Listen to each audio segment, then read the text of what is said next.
की 8 तारीख है और मैं आप सबको फेलोशिप ऑफ बिलीवर्स की हफ्तावारी बाइबल स्टडी में खुशामदीद कहता हूँ।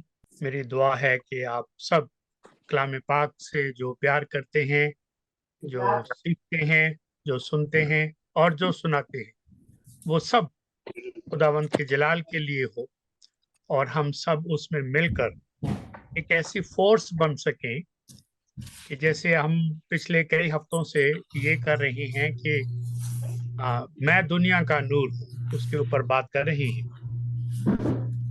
और फिर हमने इसको भी स्टडी करना है कि तुम दुनिया के नूर हो। तो मैं दुनिया का नूर हूँ, और फिर जब ये सीखेंगे कि तुम दुनिया के नूर हो, तो उससे ये पता चलेगा कि हमारी जो जिम्मेदारियां हैं वो किस तरह से हैं और हम कैसे उनमें आगे बढ़ सकते हैं। पिछले हफ्ते जो मैंने खत्म किया था, अगर आपको याद हो, तो वो ये था कि बादल में से, पुराने अहदनामे से हम सीख रहे हैं कि किस तरह से दुनिया का नूर मैं हूँ। खुदावंद ने ये पहली दफा कोई नया अजूब किस्म का दावा नहीं कर दिया, बल्कि इसकी शहादत पुराने अहदनामे से हमें बड़ी सफाई के साथ मिलती है और हम साफ जानते हैं। तो बादल के बारे में मैं बात कर रहा था कि जब कौम बनी इसराइल को मिस्र की गुलामी से निकाला और मिस्र की गुलामी से बियाबान में से होते हुए, एक अनजान रास्ते से होते हुए, खतरनाक रास्ते से होते हुए और सख्त तपते हुए रेगिस्तान से, बियाबान से गुजारते हुए, खुदावन ने अपनी शफकत, अपनी मेहरबानी का किस तरह से इजहार किया। दिन के वक्त बादल के सतून में और रात के वक्त आग के सतून में उनकी रहनुमाई करते थे। तो बादल, मैंने कहा था कि ये तो हवा की वजह से बिखर सकता है। हवा चलती है, बादल को उड़ा के ले जाती है। तो क्या हवा बंद थी जब वो दिन के वक्त खुदा बादल के सुतून में से होकर उनको ठंडक पहुंचाते थे? यानी ना सिर्फ धूप की तपश से बचाते थे, बल्कि उनको गर्मी से जो अ, निजात दिलाने के लिए वो बहुत मुख्तलिफ किस्म का बादल था। तो हवा की ताकत इस बादल को मुंतशिर नहीं कर सकी, बखेर नहीं सकी, क्योंकि खुदावंद का करम जो है वो उनको नजर आ रहा था। ये बादल का सुतून इतना मजबूत था कि हवा भी इसको मुंतशिर नहीं कर सकती थी। और मैंने कहा था कि क्या ये एक मौजज़ा नहीं है? और फिर मैंने आपको ज़बूर 78 उसकी 14 एंड 17 आयत समझाई थी और कहा था कि कभी आपने ये भी सोचा कि बादल के सुतून और आग के सुतून की रोशनी के रूहानी माने क्या है? What is the spiritual meaning of these two elements that we see in the Old Testament? ये समझना कि भाई कि उसके हम स्पिरिचुअल मानी ना समझें, ये पिछले हफ्ते मैंने आपको याद कराया था। तो मैं सिलसिला वहीं से जोड़ रहा हूँ जहां से हमने इसको खत्म किया था। तो what is the spiritual meaning of बादल? के बादल में से होकर खुदा उनको उनकी रहनुमाई फरमाते थे और रात के वक्त आग के सतून के जरिए से नूर पहुंचाते थे, रोशनी पहुंचाते थे और उनको उनकी रहनुमाई करते थे। नूर जो है, रोशनी जो है, ये खौफ को खत्म करती है और अंधेरे में तो वैसे ज्यादा डर लगता है। तो कौम बनी इसराइल को बादल के नीचे रखा। अब जरा नीचे अंडरलाइन कर लीजिए, ये मैंने पिछले से सिलसिला जोड़ते हुए यहाँ से शुरू कर रहा हूँ। नीचे आने से क्या मुराद है? बादल को, बादल के नीचे रखा कौम को और सबको समुद्र में से गुजारा, ये भी मैंने आपको याद करवाया था। और सब ही ने इस बादल और समुंदर में मूसा का बपतिस्मा लिया, ये भी आपको याद करवाया था। सब ने एक ही खुराक खाई, सब ने एक ही रूहानी पानी पिया, ये यहाँ तक हमने सीखा था। तो अब आइए इसके रूहानी माने को सीखने के लिए दो चार जुमले मैं कहता हूँ कि बादल के नीचे के चलने का मतलब क्या है। आपको, यानी लोगों को, मुझे और आपको और कौम बनी इसराइल को डिवाइन गाइडेंस के नीचे रखा। अपनी हदायत खुदाई रहनुमाई उसके मतहत उसके ताबे कर दी। अगर इतना फैज आपको मिल रहा है, इतनी बरकत आप हासिल कर रही हैं, तो उसके कुछ ऑब्लिगेशंस भी हैं। हम बरकत हासिल करना चाहते हैं, मौजे हासिल करना चाहते हैं। माय मिरेकल, आज मेरा मौजा क्या है, बस इसके पीछे पड़े हुए हैं। लेकिन जो हमारी ऑब्लिगेशंस हैं, हमारी जो जिम्मेदारियां हैं, वो हम पूरी नहीं करना चाहते। तो खुदा के हुक्मों के ताबे कर दिया, खुदा की हिफाजत में आ गए ये लोग बादल के नीचे होने की वजह से। यू आर नॉट ऊपर द बादल, यू आर बादल के नीचे हैं। आप खुदा से बढ़कर नहीं है, नाउज़ुबिल्लाह जैसे हम कहते हैं, खाक मेरे मुंह में। लेकिन समझाने के लिए कि we are under the protection of God, हमारा रिश्ता खुदा से जुड़ गया है। अब वो खुदावंत की बैत में आ गई है, क्योंकि बादल के नीचे अलीजन जो है, हम उसको कह सकते हैं, अलायंस जो है हमारा, अतात जो है, हाकमियत जो है, ऐद वफा, फर्मा बरदारी, ताबेदारी, वफादारी, ये सारी बातें सिर्फ एक लफ्ज से आ गई कि कौम बनी इसराइल और खुदा के लोग अब भी जो नूर के में चलते हैं। ये कंडीशन उस वक्त भी थी और आज भी। तो खुद अपनी हालत पर गौर करना बहुत लाजमी है। ये बात सोचने की है कि एम आई रियली वॉकिंग खुदावंत की गाइडेंस में, खुदावंत की हुकूमत में, खुदावंत के अख्तियार में? क्या मैं बियाबान से गुजर रहा हूं? क्योंकि बहुत सारे लोग, बेशक वो अपने आरामदेह घरों में हैं, उनके पास जॉब्स हैं, सब कुछ है, लेकिन लगता है उनको कि वो इतने उदास हैं, इतने परेशान हैं, इतने बदहाल हैं। बदहाली की कोई वजह जो गरीब के ऊपर होती है उनके पास नहीं है। दौलत, सवारी, घर, आराम, बच्चे, बीवी, सब कुछ मौजूद। बीवी के पास शौहर, बच्चों के बच्चे, लेकिन लगता है कि they are going through wilderness experience.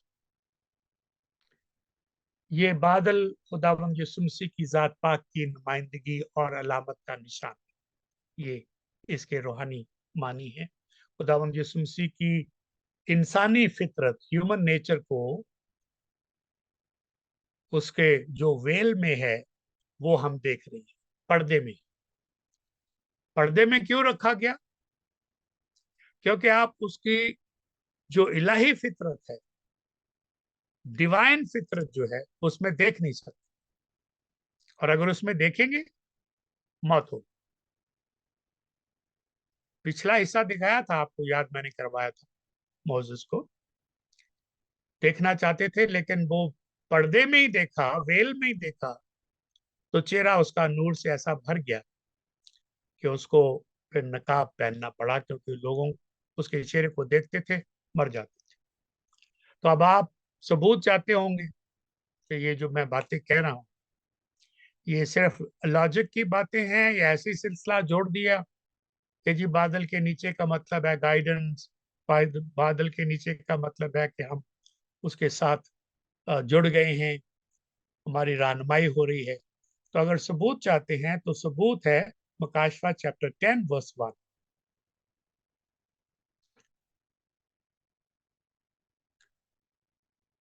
बादल ओढ़ा है खुदा ने, मैं अपने लफ्ज में, कि आग पिलर आसमान से उतरा है। फरिश्ते को बादल ओढ़े हुए आसमान से उतरते देखा। ये भी देखे, फरिश्ता आसमान से उतर रहा है और बादल को ओढ़े हुए है।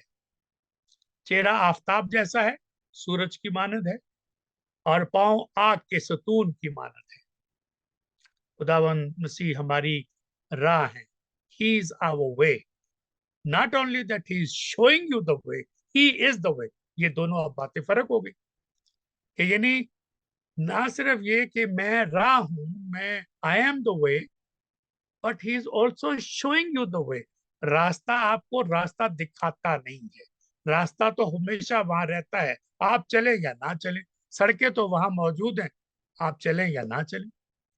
लेकिन ये कैसी जात पाक है कि ना सिर्फ ये कि ये रास्ते का दावा करती है, रास्ते पर चलाने के लिए रहनुमाई और जरूरी सामान जो है वो भी मुहैया करती है।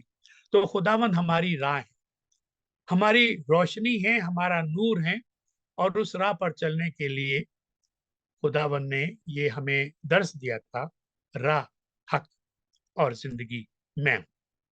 दुनिया का नूर, राह भी मैं, इस राह पर चलने वालों के लिए रोशनी भी हूँ, नूर भी हूँ, हदायत भी हूँ और गाइड भी हूँ, और मैं प्रोटेक्ट भी करता हूँ, प्रोटेक्टर भी हूँ।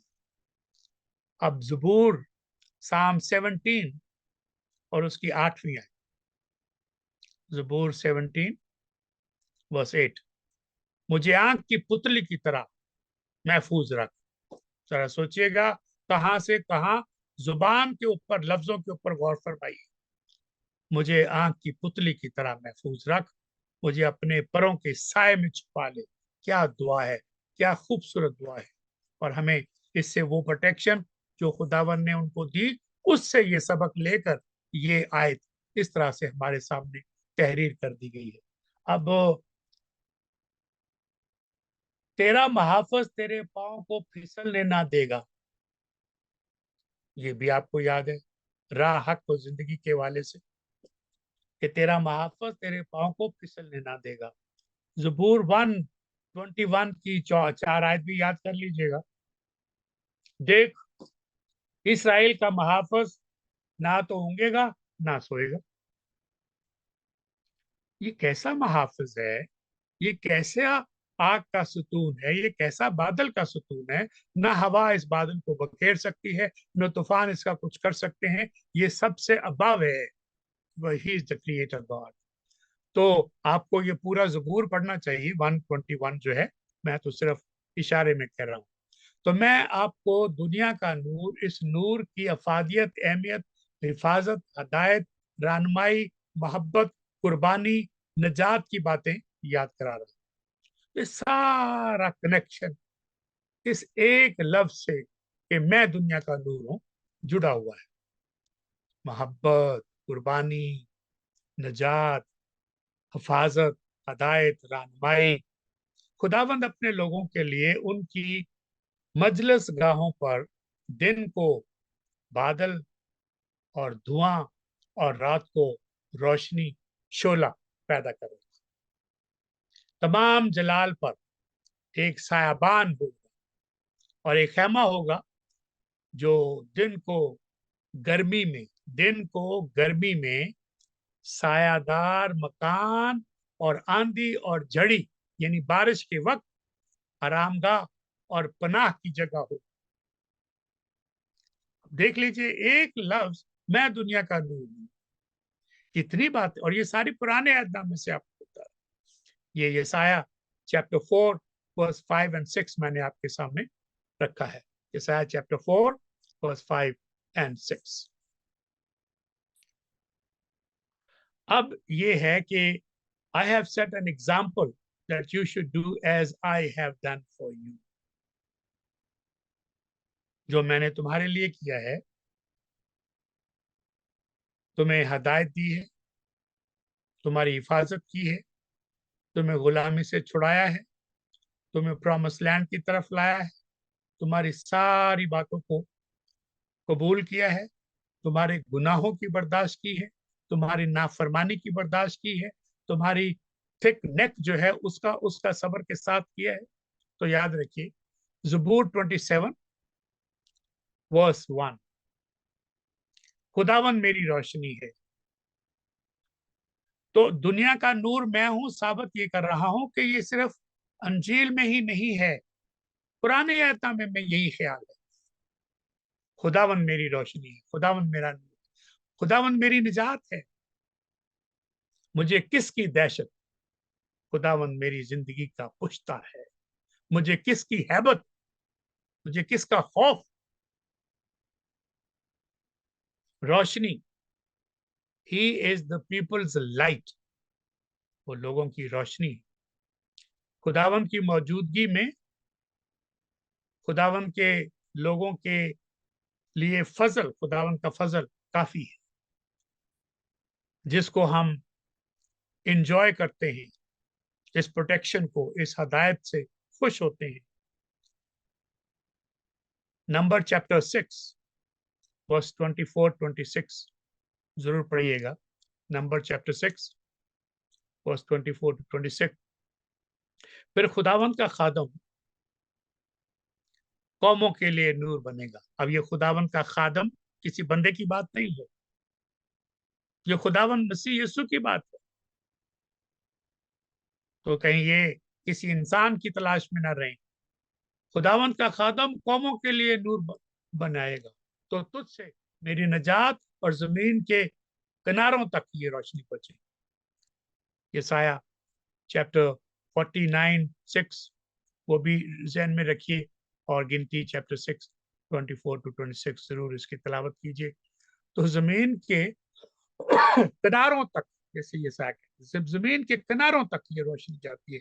हम चिराग जलाते हैं, बल्ब जलाते हैं, उसकी रोशनी महदूद है, कितनी भी तेज होगी दुनिया के कॉर्नर तक, एंड तक नहीं जा सकती। लेकिन खुदावंद की रोशनी दुनिया के कोने तक। ही इज द वर्ड, कलमा, कलाम, वो भी दुनिया का नूर है, रोशनी है। हमने इसको देखा पहले यूहन्ना की अंजील के पहले बाब में। जबूर 119 सॉरी 119 बल्कि 119 वर्स 10, अमसाल chapter 6 verse 23, proverb chapter 6 verse 23 and psalm 119 verse 10। क्योंकि फरमान चिराग है, फरमान। अब जो बातें कही उसका सबूत आपके सामने कि ये कैसे नूर है। तो खुदा का हुक्म जो है, खुदा की शरीयत जो है, खुदा की हदायत जो है, वो नूर है। ही इज द कलमा, ही इज द कलाम, if he is the word, he is light, he is the नूर। क्योंकि फरमान चिराग है और तालीम नूर है, और तरबियत की मलामत हयात की राह है। तरबियत की मलामत, सख्त लफ्ज बोलने वाले कलाम के अल्फाज सख्त हैं, ये मलामत है मेरे लिए, हम सब के लिए। हमें खबरदार करती है, हमें नसीहत करती है, हमें तंबीह करती है। खुदा जिसको बेटा बनाता है, जिसको बेटी बनाता है, उसको कोड़े भी लगाता है। हम तो सख्त बातें कहते हैं, नहीं नहीं नहीं, सख्त बातें नहीं करनी चाहिए। कोड़े ठीक है, वो नरम होंगे मेरा ख्याल। कोड़े भी लगाता है, वजह बताई ताकि तुम हरामजादे ना ठहरो। ये तो लाइट लफ्ज हो गया, नहीं, बड़ा सख्त लफ्ज है।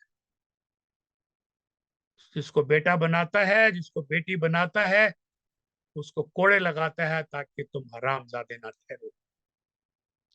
तरबियत की मलामत हयात की राह है। आप सुनिए, खुदावंद यीशु मसीह की जात पाक, खुदा के बेटे यानी सन ऑफ गॉड, और servant of the Lord, the word incarnated, कलाम मुजस्सम हुआ, इंसानी वजूद अख्तियार किया। ओल्ड टेस्टामेंट में भी यही हकीकत आपको बता दी गई है। खुदावन दुनिया का नूर है। जॉन चैप्टर 1 वर्स 4 बार बार इसका जिक्र।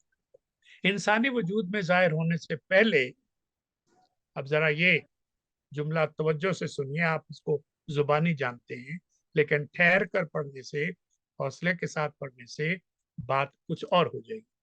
इंसानी वजूद में जाहिर होने से पहले वो कौन?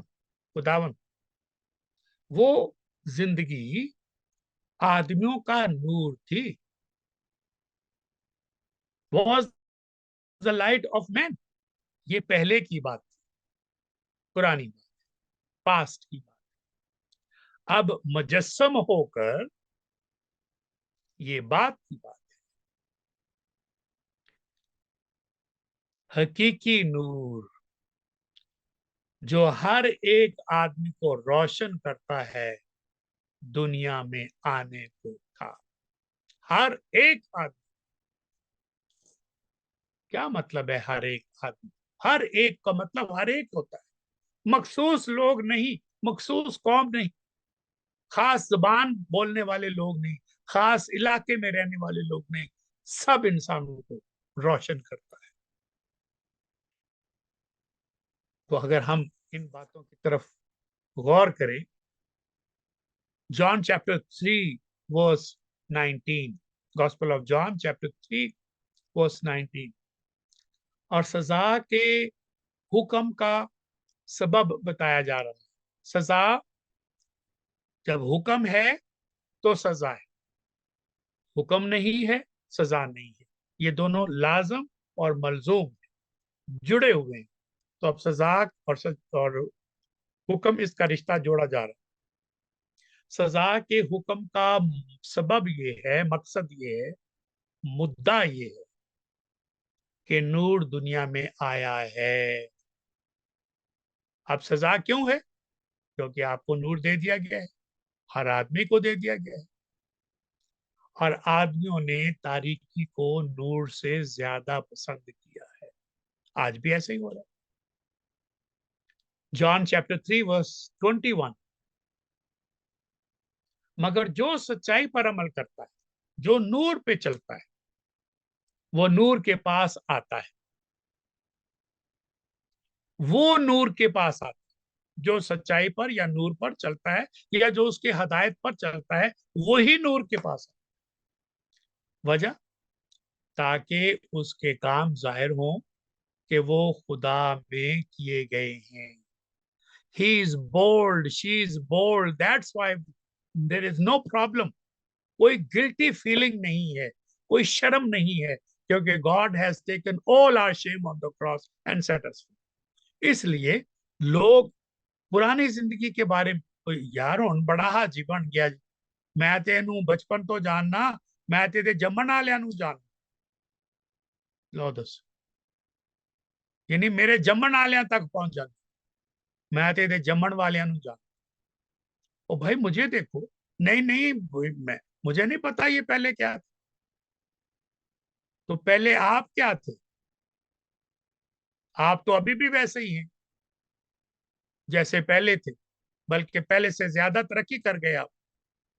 तो हमें ये कल्चरल बातें हैं, ये कल्चरल बिहेवियर है हमारा। मैं इसकी तरफ इसलिए निशानदेही करता हूं कि हम अपनी जुबान को ऐसे कलमात से बाज रखें। अगर हमें नहीं पता कि उसकी जिंदगी में नूर आ चुका है और वो नूर के करीब आ गया है, नजात याफ्ता है, खुदावंद में चल रहा है, तो पुरानी जिंदगी को अगर खुदा याद नहीं करते, तो आप क्या खुदा के जज लगे हुए? क्या आप याद करते और खुद मुजरम बनते, खुद गुनाहगार बनते? तो इसलिए यहाँ ताला लगाने की जरूरत है। मगर जो सच्चाई पर अमल करता है, वो नूर के पास आता है, और वजह बता दी ताकि उसके काम जो जाहिर हो, जो उसने खुदावंद में किए हैं। ये लाजमी है। नूर के दुश्मन, ये तो नूर के दोस्त हैं, नूर के दुश्मन नूर के पास नहीं आते। आप उनको कितना भी बुलाओ, नहीं आएंगे। वो उनके, वो कोई कहता है जी मैंने तो अभी शादी की है, मैंने तो अभी बैल खरीदे हैं, मैंने तो अभी ये किया है, मैंने तो अभी ये किया, कितने बहाने हैं ना आने। यानी वो इतना बहाना, और पाकिस्तान तो महान बहानों का बादशाह है, झूठ का बादशाह है, धोखे का बादशाह है, बहाने बनाने का बादशाह है। तो हमें इन कल्चरल बातों से, कल्चरल सिन जो है, इनसे बड़ी लड़ाई करने की जरूरत है। इसलिए spiritual life is very difficult for our part of the world, क्योंकि हम कॉन्स्टेंटली जकड़े हुए हैं अपने जमीन के साथ, और अपनी रस्मों के साथ, अपने अदब अदाब के साथ, और इस वजह से नूर में चलना हमारे लिए बड़ा मुश्किल का सबब बनता है। तो नूर के दुश्मन नूर के पास नहीं आते, कहीं उनके कामों पर मलामत ना हो जाए। ये बदी करने वाले नूर के पास क्यों आएंगे? ये उनकी तबीयत में नहीं है। अंधेरे क्यों फैलते जा रहे हैं आज दुनिया में? नूर के दुश्मन अंधेरे फैला रहे हैं। इसलिए अंधेरे ज्यादा दिखाई दे रहे। अच्छा, ज्यादा क्यों दिखाई दे रही है? अंधेरे तो हमेशा ही फैलते रहे, कोई पहली दफा नहीं आप अंधेरा फैलना शुरू हुआ।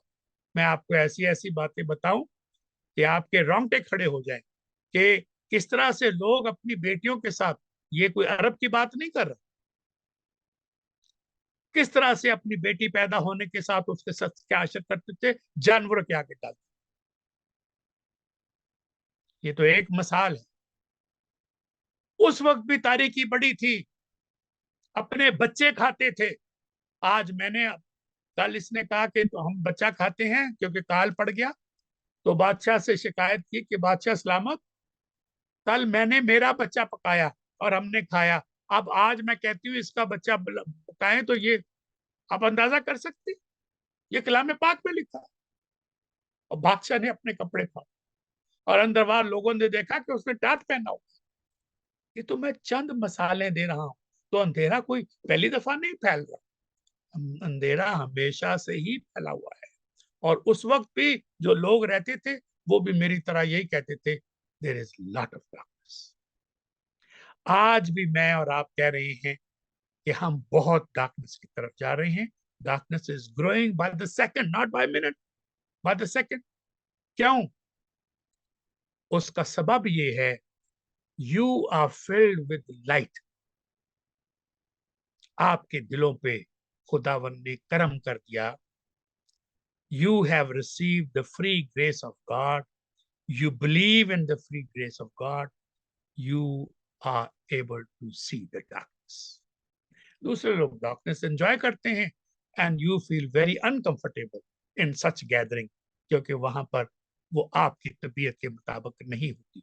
वो गुफ्तगू, वो जोक, वो ड्रिंक, वो खाना आपके मिजाज के मुताबिक नहीं, वो डांस आपके मुताबिक नहीं।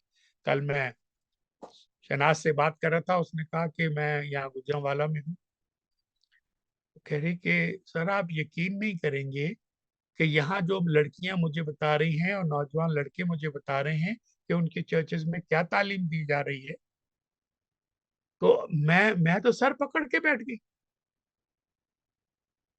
ऐसी तालीम चर्च में दी जा रही?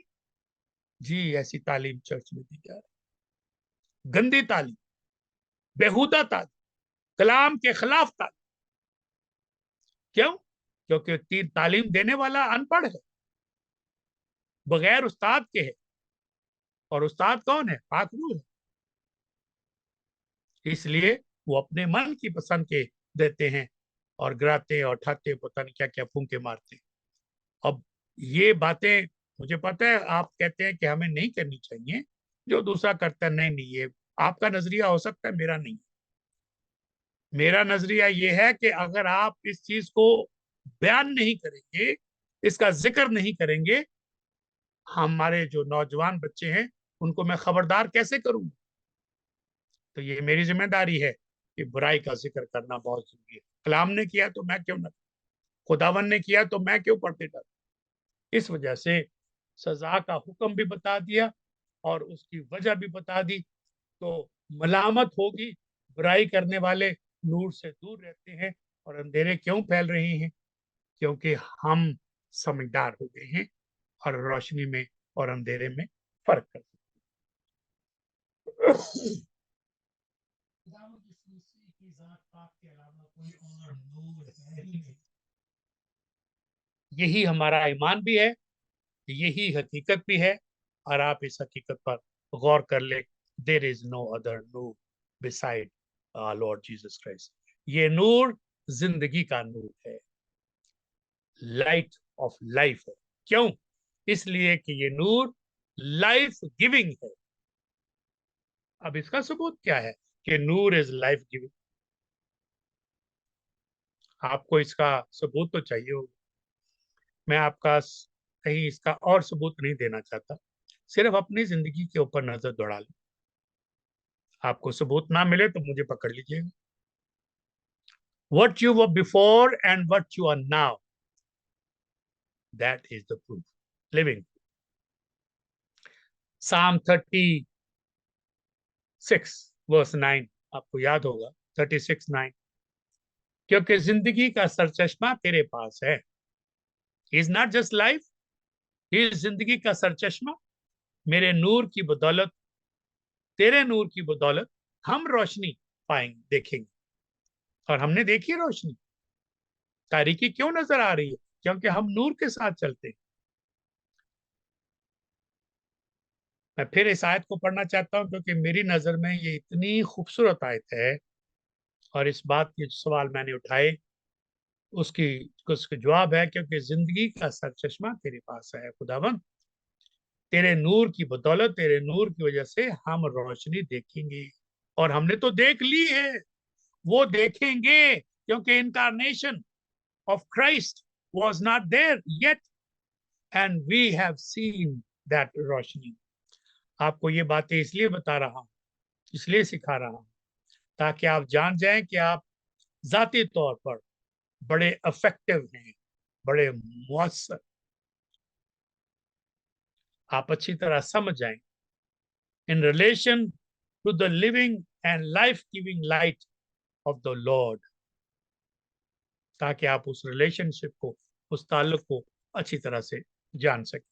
तो ये आज मैंने मुख्तलिफ सूरतों में आपके सामने ये बातें रखी हैं, ताकि हम ओल्ड टेस्टामेंट के जरिए से खुदावन के इस दावे की तस्दीक कर सकें कि किस तरह से वहां पर भी खुदावन ने यही किरदार अदा किया और लोगों का। अब मैं बात को, सिलसिले को थोड़ा और आगे बढ़ाना चाहता हूँ, और मैं इसकी तलावत करना चाहता हूँ। मेरे साथ देखिए, जॉन चैप्टर 8 वर्स 12 से मैं पढ़ना चाहता हूँ। चैप्टर 8 वर्स 12, 91 पेज है उर्दू की बाइबल का। और खुदावन के कलाम पाक में लिखा है, खुदावन ने फिर उनसे, फरीसियों से मुखातब होकर फरमाया, दुनिया का नूर मैं हूं। जो मेरी पैरवी करेगा वो अंधेरे में ना चलेगा, बल्कि जिंदगी का नूर पाएगा। मैंने आपको ओल्ड टेस्टमेंट से ये जबूर के हवाले से बात बता दी, यही बात जो खुदावन ने फरमाई। फरीसियों ने खुदावन से कहा, आप अपनी गवाही आप देते, आप अपने मुंह आप मियां मिट्ठू बनते। जब लोग नहीं करते तो फिर करना मजबूरी है। फरीसियों ने जब ये बात कही कि आप अपनी गवाही आप देते हैं, आपके पास आपकी गवाही सच्ची नहीं है, बात ही खत्म कर दी, रद्द कर दिया। Your witness is not true, it's not believable. खुदावन ने जवाब में उनसे कहा, और ये तवज्जो से सुनिए, अगरचे मैं अपनी गवाही आप देता हूं, ये बात दुरुस्त है, ये सच है कि मैं अपनी गवाही आप देता हूं, तो भी इसके बावजूद मेरी गवाही सच्ची है, क्योंकि सच मैं, सच मुझ में है, मुझसे है, क्योंकि मुझे मालूम है। अब जरा दलील सुनिएगा क्या है। और ये ऐसी दलील है कि आपने कभी इस दलील पर गौर नहीं किया। आप अपनी गवाही देते, आपकी गवाही सच्ची नहीं है। बेशक मैं अपनी गवाही आप देता हूं, इसके बावजूद मेरी गवाही सच्ची है। अब दलील सुनिए, क्योंकि मुझे पता है मैं कहां से आया हूं। क्या तुम्हें पता है कहां से आए हो? मैं कहां को जाता हूं मुझे पता है। क्या आपको पता है आप कहां जाते हैं? लेकिन तुमको मालूम नहीं कि मैं कहां से आता हूं या कहां को जाता हूं। तुम जिस्म के मुताबिक फैसले करते हो, मैं किसी का फैसला नहीं करता। और अगर मैं फैसला करूं भी, तो मेरा फैसला सच्चा है, बरहक है, पत्थर पर लकीर है, बेनजीर। क्योंकि मैं अकेला नहीं, बल्कि मैं हूं और बाप है, बल्कि मैं हूं और बाप है। जिसने मुझे भेजा है। तीसरी दफा पढ़ने लगा हूं, क्योंकि मैं अकेला नहीं, बल्कि मैं हूं और बाप है जिसने मुझे भेजा है। और तुम्हारी शरीयत में भी लिखा है कि दो आदमियों की गवाही मिलकर सच्ची होती है। एक तो मैं खुद अपनी गवाही देता हूं, और एक बाप जिसने मुझे भेजा मेरी गवाही देता है। दो हो गया कि नहीं? उन्होंने, यानी फरीसियों ने खुदावन से कहा, तेरा बाप कहाँ है? खुदावन ने फरमाया, ना तुम मुझे जानते हो, ना मेरे बाप।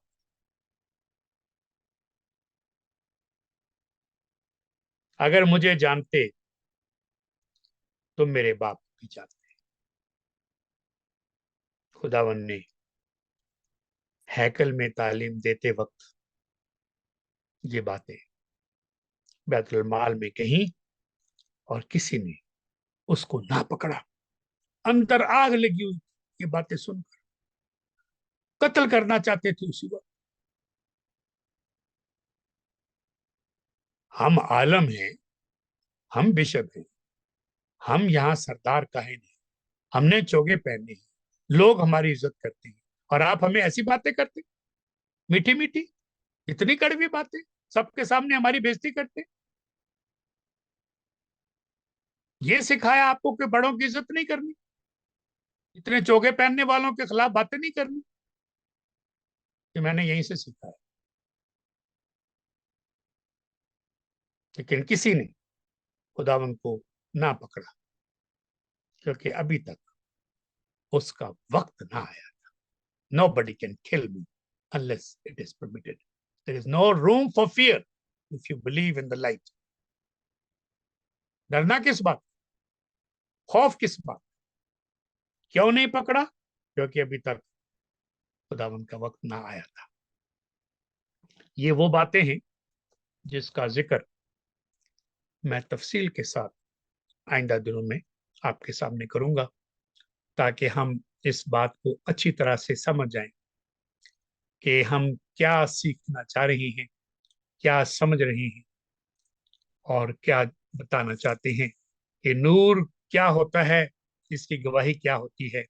फरीसियों का ये एतराज, ये ऑब्जेक्शन बड़ा ही नामुनसिफाना, अनजस्ट था, बेजा था, ना इंसाफ मबनी था, ना वाजबी था।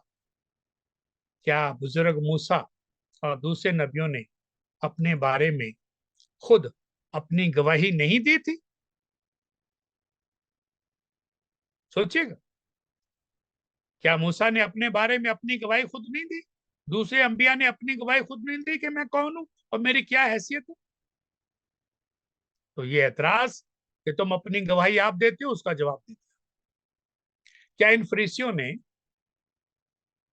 जेआईटी बनाकर, जेआईटी समझते हैं, पाकिस्तान के लोग जेआईटी समझते, joint investigation team, JIT, joint investigation team, ये जब भी मुकदमा करते हैं हमारे मुल्क में तो जेआईटी बना देते हैं। तो क्या फरीसियों ने जेआईटी बनाकर यूहन्ना बपतिस्मा देने वाले के पास लोगों को नहीं भेजा था कि जाके इन्वेस्टिगेट करो कि ये कौन है? और क्या नहीं पूछा कि तुम कौन हो? तो किससे पूछ रहे थे? यूहन्ना बपतिस्मा देने वाले के साय से पूछ रहे थे, उसके शैडो से पूछ रहे थे, या वो आस पड़ोस के लोगों से पूछ रहे थे, उसके माँ बाप से पूछ रहे थे, किससे पूछ रहे थे? Who are you? यूहन्ना से उसकी गवाही पूछ रहे थे। तो क्या उसने अपनी गवाही नहीं दी? तो ये एतराज झूठा। जॉन चैप्टर 1 वर्स 19 to 23 पढ़ लीजिएगा। यूहन्ना अपनी गवाही खुद दे रहा है। आप खुद यूहन्ना की गवाही उसकी जुबानी सुनना चाहते थे, और आप मक्कारी करते हो कि चूंकि आप अपनी गवाही खुद देते हैं हम नहीं मानते। ये तो सच्ची नहीं है, ये तो शरीयत के मुताबिक नहीं है। फतवा लेकर आ गए, फतवा ही गलत है। अब क्या एतराज है? आप जाती गवाही क्यों नहीं कबूल कर रहे? वकील कहता है, जज साहब ये फरीसियों का टोला सच्चाई जानते हैं।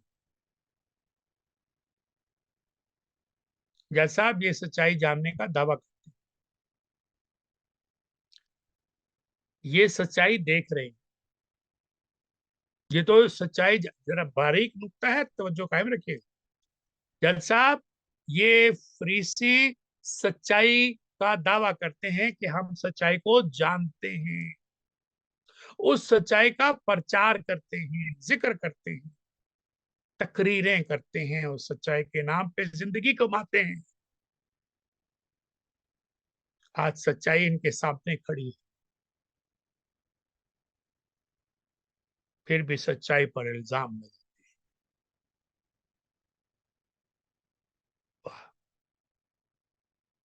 बट सैडनेस, आज भी लोग ऐसे ही, हाथों में कलाम है, जुबान पर कलाम, तशरी अपनी मर्जी की तरफ।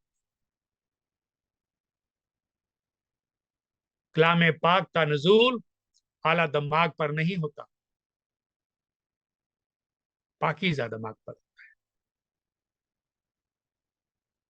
कलाम पाक का नजूल आला और बेशकीमत, और जो 90% अपने ब्रेन का इस्तेमाल कर रहा है उस पर नहीं, पाकीज़ा दिल पर होता है।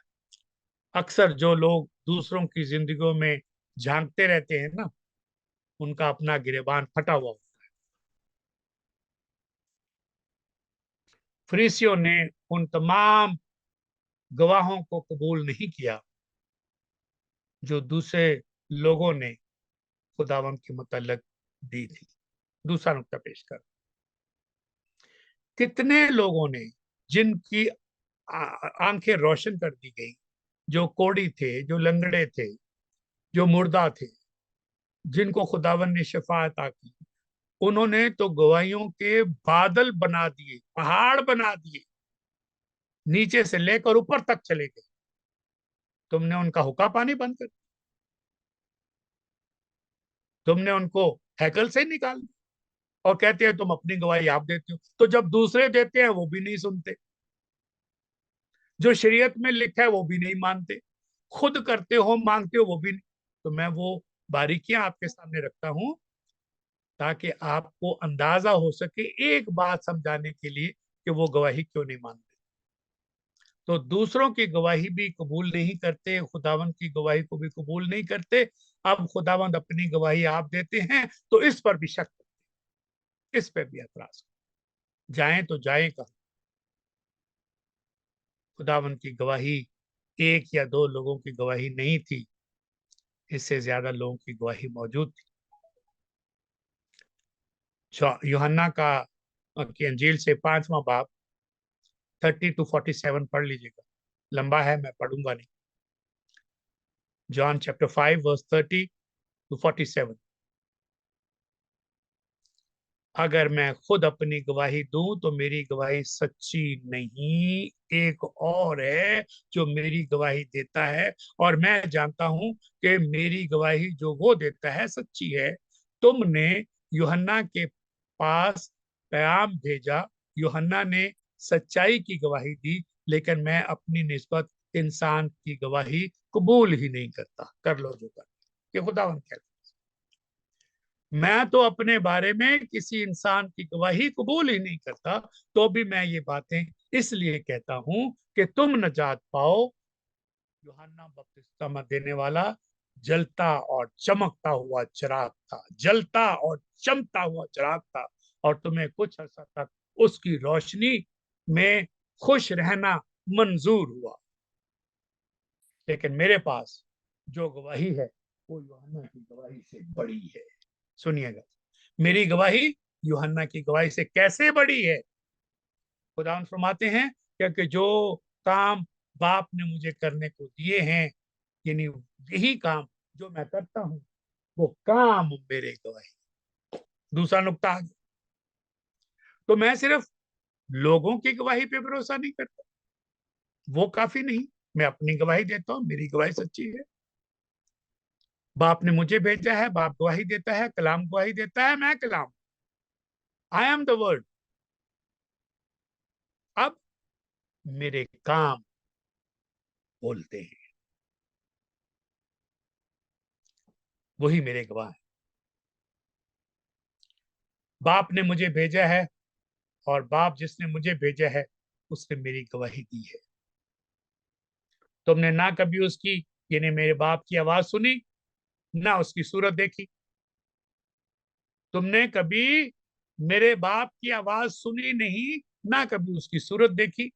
उसके कलाम को अपने दिलों में कायम नहीं रखते। वजह, जैसे उसने, जिसे उसने भेजा उसका यकीन नहीं करते, ये वजह है। तुम कलाम पाक में ढूंढते हो क्योंकि समझते हो कि उसमें, यानी कलाम पाक में हमेशा की जिंदगी तुम्हें मिलती है।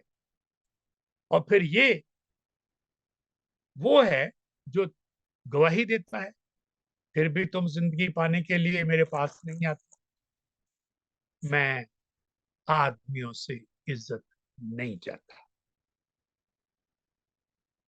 मैं आदमियों से इज्जत नहीं चाहता। मैंने इसका जिक्र कई दफा आपसे किया है। सच के हवाले से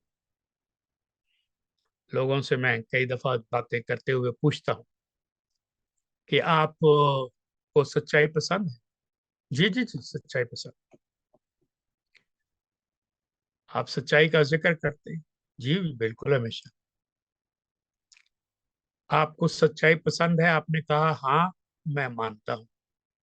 लेकिन एक और जिमनी सवाल करता हूं, अगर मेरे बारे में सच्चाई आपको कोई पता हो, उस सच्चाई को पसंद करते, या अगर आपके बारे में औरों को भी आपकी सच्चाई का पता हो, वो सच्चाई भी आप पसंद करते? कौन सी सच्चाई पसंद है? मेरे बारे में जो सच्चाई है वो, या जो आपके बारे में सच्चाई है वो? उसको भी उतना ही पसंद करते हैं जितना मेरी सच्चाई को पसंद करते हैं। I hope you understand the इशारा। ये झूठे दावे करते हैं। लोगों के बारे में सच्चाई अगर इनको पता चल जाए, डंडोरा पीटते हैं और फिर उसका जिक्र करते हैं। सॉरी, मेरी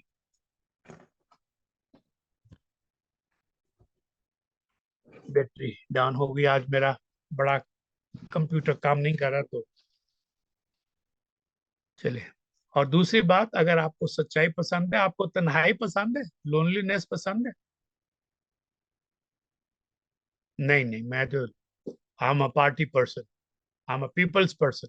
वेरी गुड, कितनी अच्छी फ्रेजेस आपको याद है। I am a people's person, I am a party person. तो फिर मेरा मशवरा ये है, सच्चाई से तौबा कर ले भाई।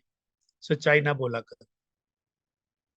सच्चाई कहेगा अकेला रह जाएगा, you will be lonely, nobody is going to be your friend. क्योंकि आप सख्त बातें करेंगे और जो भी सच्चाई बोलता है उसको सलीब दे दिया जाता है। सच को ही सलीब दे दिया जाता है। कितने मुर्दे जिंदा किए और उसी को हमने सलीब दे दिया। तो be very wise, be very careful if you love सच्चाई। फिर इसके ऊपर आइंदा चल के बात करेंगे। आज यहीं पर मैं इसको रोकता हूँ। खुदावंद आपको बरकत दे। ये बारीकियां, ये कलाम की बातें और इसी बहस को जो आज मैंने तिलावत किया है कलाम पाक, इसकी बाकी बातों की भी बड़ी उम्दा किस्म की डिस्कशन है। इसको हम आगे चल के सीखेंगे। खुदावंद आपको बरकत दे। आमीन।